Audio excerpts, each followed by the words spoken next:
বন্ধুরা, কাল রাত্রে আমার এতদিনকার প্রতীক্ষার অবসান ঘটলো।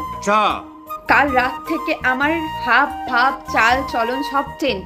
ठीक है समझ गया।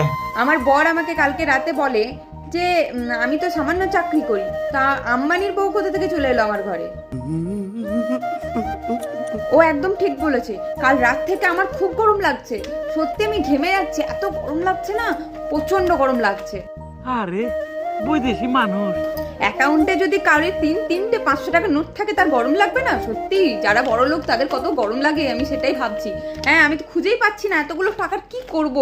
একটাতে BMW কিনবো, একটাতে এসি কিনবো, আর একটাতে ভেবে দেখছি, তোমরাই বলো কি কিনতে পারি। তো বন্ধুরা, আমার মতন কার কার এরকম গরম লাগছে একটু কমেন্টে জানাও। উফ, প্রচন্ড গরম, এত গরম থাকতে পারছি না। बंद करो हाथ जोड़ के मैं मोदी साहब को